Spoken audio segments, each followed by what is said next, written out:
I'm not coming today. I'm not going to play. Remember, Kalgoorlie is where you wanted to go. Okay.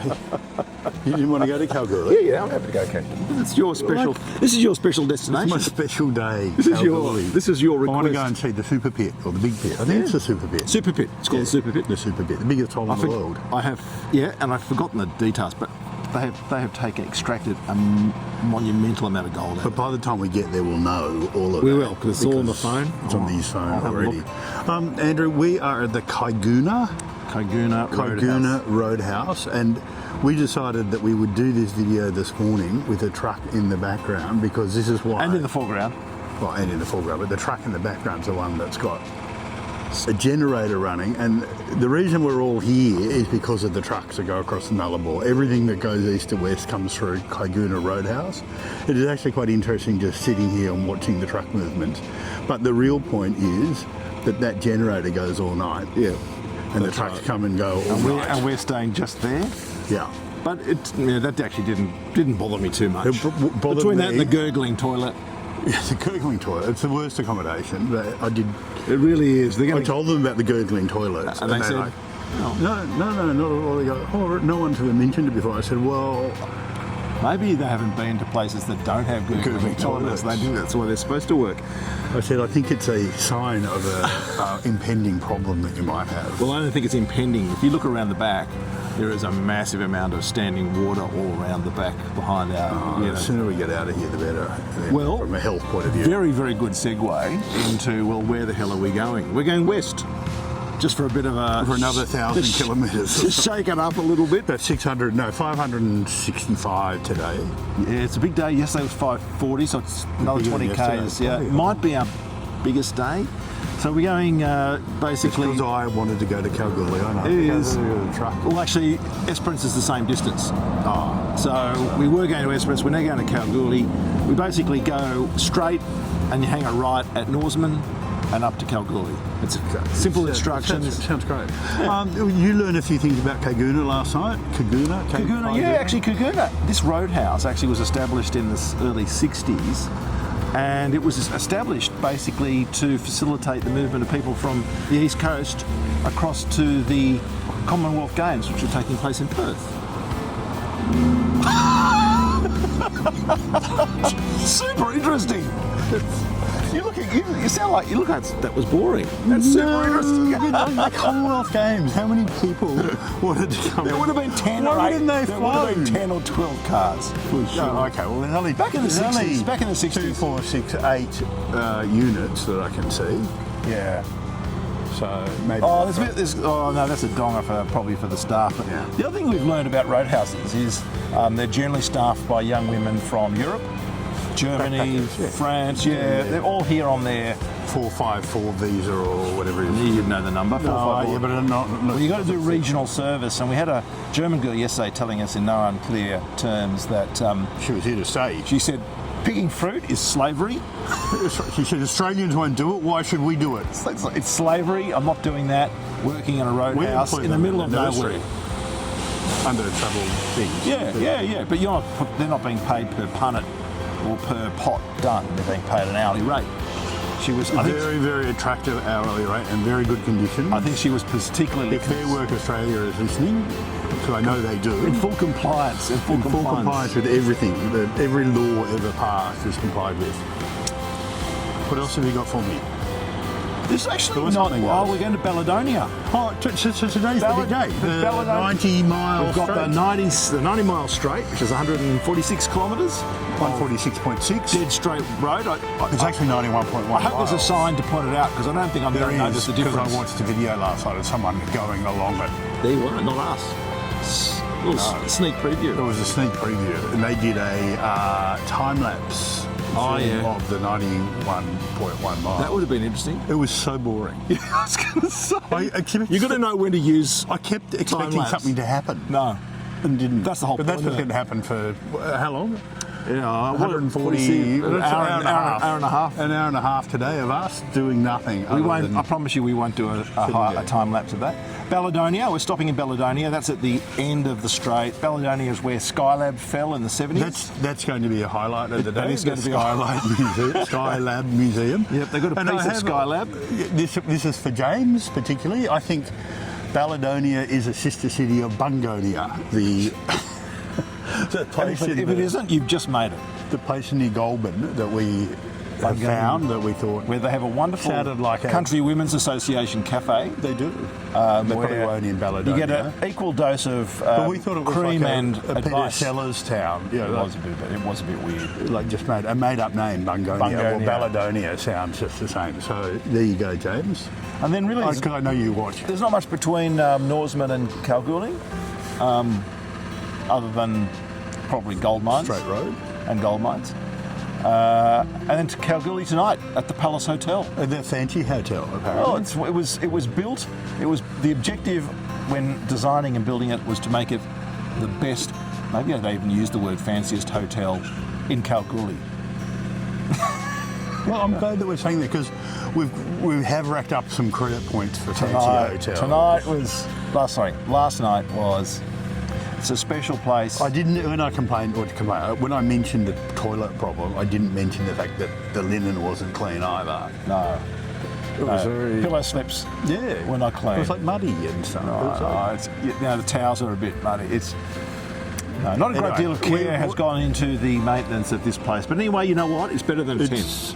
We don't have a tent. I know. So we would have been. But even if we had a tent, it's better than a tent. There's a hot shower. Shower worked. The shower worked, yes. And there was a nice biscuit. A nice biscuit. Okay. That's it. No? Oh, no, sorry. It may be. There was something else we're going to tell you about Caiguna, but I can't remember what it was. Nor can I. And we're off we go. Go west, young man. That's clever. Back onto the Eyre Highway.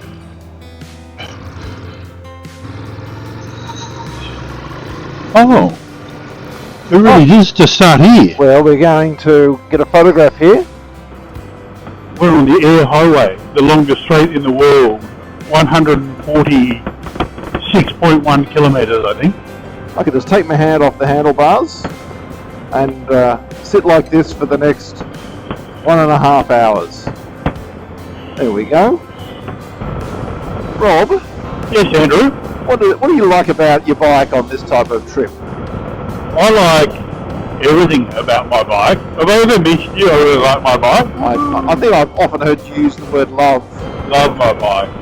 I was just saying that cruise control is an underestimated feature. Normally, like rarely on a bike you really use it, unless you happen to be on the longest straight in the world, or on the flat road, straight roads that we've been riding on. Cruise control's been amazing. The only thing I don't have, which you do have, because you've got a fancier bike, is you've got the radar control. I do have radar cruise control. So you can set yourself to be exactly 30 metres behind me and stay there. Exactly right. So I will get no closer or farther away from you. And it makes me, I find comfort in that. Yes.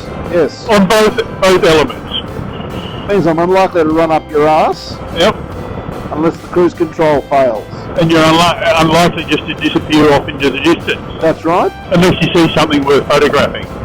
And the other thing that I've got, so I just accidentally turned it on, is not only do we have heated grips. You have to have heated grips. Which are, they are an absolute must. But I have a heated seat. Is that a good feature? It's not essential, I have to say. I rarely ever use it. I accidentally turned it on a moment ago. I have to say I felt like I was wetting my pants.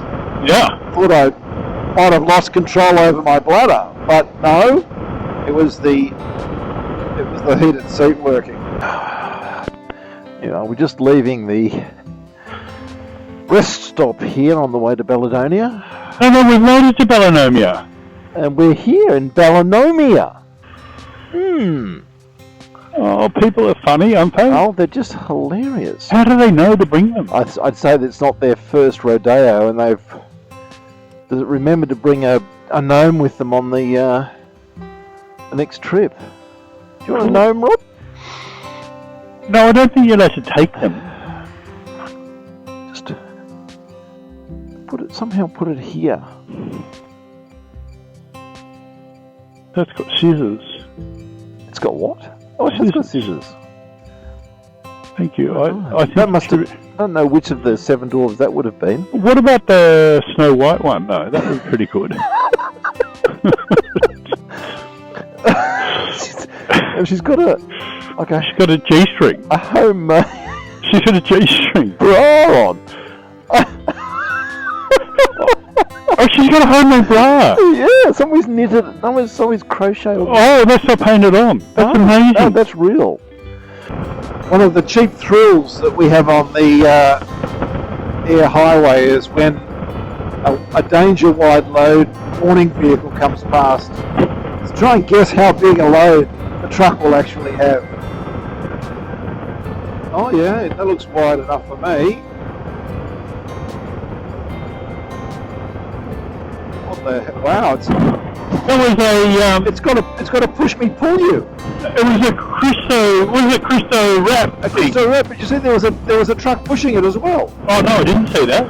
Oh, I have it on video. I'll show you. Thank you. Oh, that was exciting. We weren't joking about breakfast.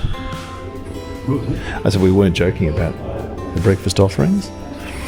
And I don't know whether you can see, but in the back corner of this room is a fake piece of Skylab. Oh, it's fake. It didn't come into the atmosphere with all the paint and been held together with 4 rivets. It's completely fake. It's fake. It's a simulation or something. Best ham and cheese toasted sandwich I've ever had at Balladonia.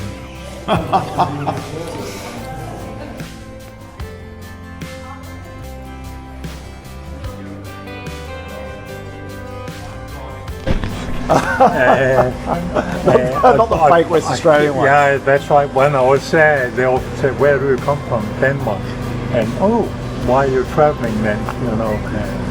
Anyway, I bought the bike on scene from Denmark. In Geelong. Oh yes. And what did you ask? Sorry. Tires. So you've done 15,000 Ks. So how many times have you changed the tyres? Only once. I changed the rear tyre once in Darwin. Mm-hmm.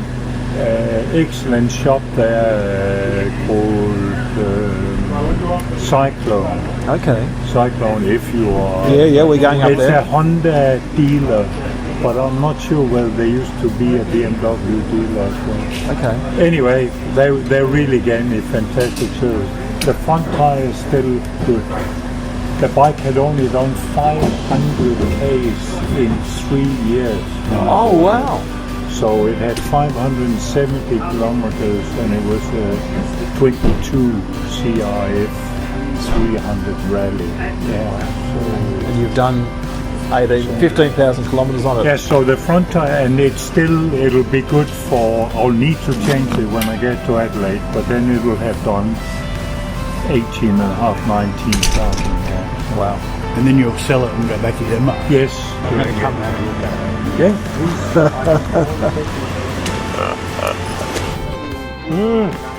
Gee whiz, it's really clean. love it. It's really, it had, that is now done 18,000 that one. Let me see.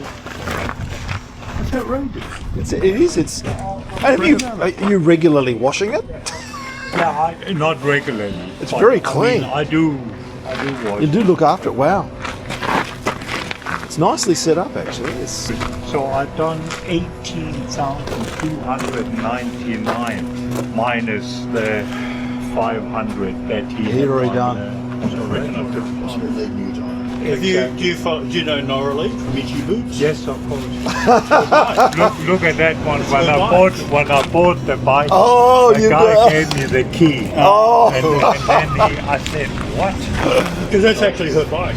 used in one of the... Yes, he used. She had a Was that 250, I a think. rally I think she or- might have. oh, 250. It might have been a CRF 250, I think. What do you ride? What do you ride back home?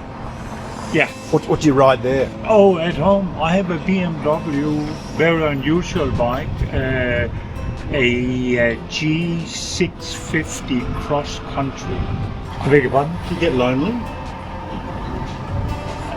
I've done many trips over the years. I did a trip on the BMW from Denmark through Europe, Israel, Jordan, Sinai Peninsula, into Egypt, and all the way down to Cape Town. 25,000 Ks. That was also a solo trip. For my 70th birthday, I went to Vietnam, and I did Oh, you've done the length of Vietnam? You're an inspiration. No, please, You so are. you. I mean, that's. I think that's a fantastic amount of riding. Yeah, that is I love Vietnam. I must say. The food and the people. Yes, Yeah, it's just everything about absolutely. All our motorcycle buddies are here today. How are you going? I was an age. Probably better than yours. Warming off? How was yours? Yeah, it was okay. No rain last night. No, it's dry today as well. So Yeah. it's been good.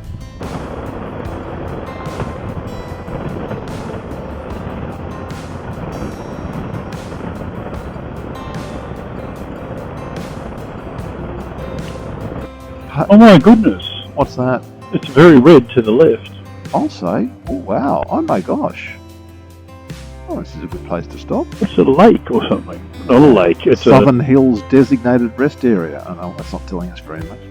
Like a big salt pan or something. a... Yeah, Plain. wow.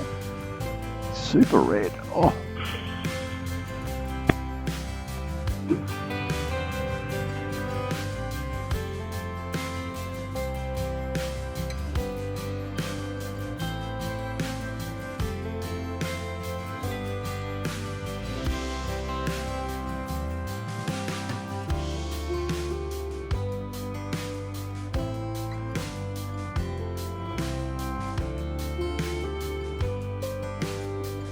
Well, we're descending from Beacon Hill past the Norseman gold mine into Norseman, and just been reminded that this gold mine here is until it reopened in 2022 after having closed in 2014, but that was after it had been continuously operating for 79 years from 1894. And in that 79 years, they extracted apparently over 100 tons of gold. And it's second only in the richness of gold deposit, it would seem, to Kalgoorlie, where we're headed next. And here we go, we're leaving Norseman, gateway to Western Australia. Heading up now north to Kalgoorlie. But first, Rob, what are we doing? What are we crossing? We're crossing a causeway of Lake Cowan, Lake which Cowan. doesn't seem to have much water in it right at the moment. More in the lake bed category of lakes than, There may be some water off in the distance. yeah. Apparently, currently they mine gypsum here. And gold. Oh, sorry, but gypsum on the lake, Oh, on the lake. on the lake bed. From the Beacon Hill, you can see the gypsum mine. But water has always been a problem here. So with such a big lake bed, it obviously doesn't hold the water. No. But all the stuff I was reading was that really held up the development of Norseman. Yes, that's right. That's what I'd seen as well. They had to ship in water, and then at some point in the 1930s, I think they built a pipeline from somewhere. So there was water here, but without that, there was no water. He's a big boy. Yeah. We've just taken a little detour, viewers. Haven't actually got into Kalgoorlie yet. We're on the outskirts. But we have come to have a look at the super pit, which I think is behind that hill.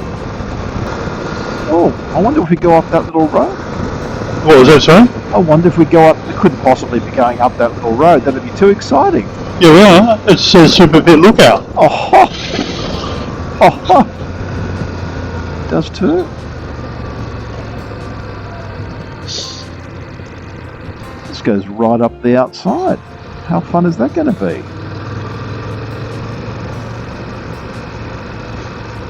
Well, it could be quite... Could be quite fun because it's very deep gravel. It's deep gravel. For fuck's sake. Well, here we go. That is a super pit. Oh my god, it's everywhere, Andrew. It is. Oh, look at this.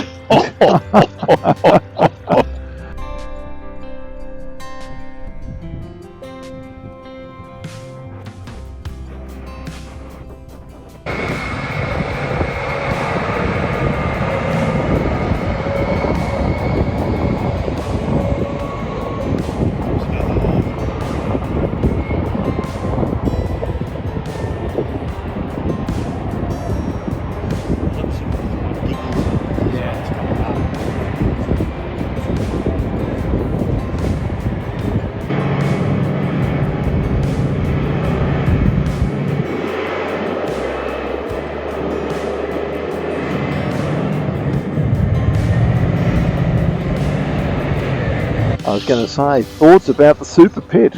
Oh, it's so impressive. It's pretty amazing. Just watching all of the, it's like little ants crawling around down there, but the trucks carry God knows how many tons of stuff, and they're everywhere, and they're picking up from a whole lot of different places, and it's extraordinary. It is. And it's just basic. It's what they used to do with gold mining. They just dig the ore up, they crush it, Yep, refine it, put it through, separate it. Yeah. It's amazing. And can we have some factoids about Kalgoorlie or Boulder, Kalgoorlie? Really? that would be my pleasure. Well, first of all, it's called Boulder or Kalgoorlie Boulder because they merged effectively two suburbs or towns together. So Kalgoorlie, biggest country town in Australia. I don't know what the current population is, but during the gold rush, it had population. Are we the Palace Hotel? That's us. We're on the left. Yep. During the gold rush, population of 200,000. Basically been a gold mining town since the 1890s. I'll let this guy go and... oops. Can we see accommodation anyway?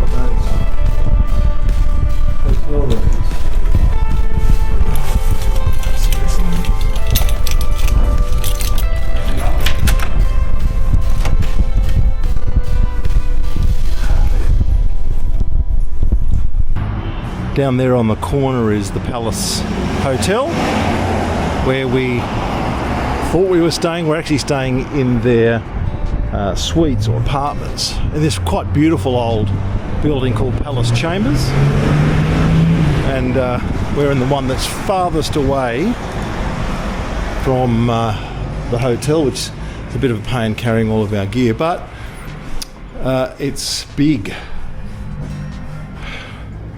Rob's room, that's my room. We have a bathroom, separate toilet, all very nice.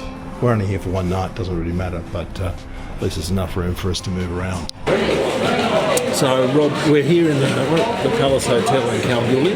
We are. Friday night. It's Friday night. It's a happening place. It's a happening place. It's really busy. It's really good. It's actually an amazing pub. It's enormous, and really grand rooms. And we're at the balcony bar bar and restaurant. But anyway, We wanted to talk to you especially about the super pit. the super pit in Kalgoorlie. Highlight of the day. Highlight of my life. Rob is I loved super it. excited I loved about it. It's like logistics operation like none you've ever seen before. So it's like It's the biggest hole I've ever seen in my you life. can't imagine how big it is, right? So first of all, and there's just roads everywhere with these massive trucks, and I think everyone's probably seen the trucks, like where the tyres are bigger than a person. Yeah. And we worked out there's 40 of those. So But I Rob, watched one. how much soil goes in the back of one of them? So I watched one come down the hill empty, straight into where they were digging, so where they'd already blasted and they were digging. It's open cut, in case that wasn't obvious. 8 shovel loads We're talking about big shovel of holes. ore by this massive machine, which it cost $18 million, by the way, into the back of a truck, and then it just slowly makes its way up. 240 tonnes. 240. 245 tonnes of ore into the back of the truck. We've worked it out because How much gold is in they that? gave some statistics. There's 67 grams of gold in one 67 truck. grams. Now, first of all, you say, oh, that doesn't sound like very much. I did say that. You did. But it's 5,000, Well, is it? oh no, more, 10,000. 10,000 US dollars per truckload. per truckload. Now that sounds better. It sounds We were amazing. using different numbers before. It sounds amazing though. And they mine 67 grams. 900,000 ounces, Well, yeah, 1 million ounces actually. 1 million ounces a year. Free cash flow after all costs out of this mine, a couple of billion Australian dollars a year out of that. It's one phenomenal, and it's just the scale of it. We're watching it, and there are just trucks everywhere. So they've got 40 of these trucks. 40 trucks. All 40 trucks seem to Three be of these operating. massive, the trucks are worth $5.8 million each, replacement cost. There's 40 of those, and then there's 3 of these massive diggers. Now, we weren't lucky enough to be here for an explosion. No, because you can see all of they drilled all of the holes. No for ones allowed on explosions. site, so I don't think when they close the whole site. They close the whole site down when they're exploding, which they do like 3 times a week. I imagine they probably do it at night. No, during the day. Oh, do they? Out of respect for the residents of Kalgoorlie. And they've developed all of these ways of exploding that causes less vibration and stuff. Yeah, okay. So there's a whole thing in their environmental stuff about how they explode the earth up. Yeah, so Kalgoorlie I am gobsmacked. blown away, super impressed. It was really worth. Love mining. It was worth. Sorry, all of you people who are under the age of 40 who think that mining is evil. This is gold, It's and just not. it's one hole. I mean, it's a big hole, but it's just one hole. And look, you can fill it in. You can wouldn't fill it in again, and if you don't, it'll be the biggest pool in the world. It'll be, I don't know what they'll do with it. Ducks can live there. A lot of ducks. A lot of ducks. It's what is it, 3.7 kilometres long. It Just is the hole. you can't imagine like scale how of cool. Anyway, that's long enough. That is long enough. Otherwise, today was. We covered a lot of 570 575 kilometres today. So basically 3 lots of 200. 9.5 hours. So from Caiguna to Norseman and then up to Kalgoorlie. So it was a big day. It's probably our biggest day. It was definitely our biggest day. And we felt it. Cheers. And it was all done under dry skies and good weather, but we were a bit knackered by the end. Hopefully the background noise is not too much. We might have to completely redo this. That's right. We might do it over breakfast tomorrow morning. So Herbert Hoover was here as a 22-year-old mining engineer and fell in love with the local barmaid before he headed back to the US and married his sweetheart. And he gifted not just this terrible poem, but he gifted this mirror. Hot words. What was that? Hitherto but half expressed, I clasped you close to my sweetheart, kissed you, strained you to my breast. Jesus Christ. It's lurid. Anyway, that's actually a pretty amazing gift to the pub who employed the barmaid, whom he bonked.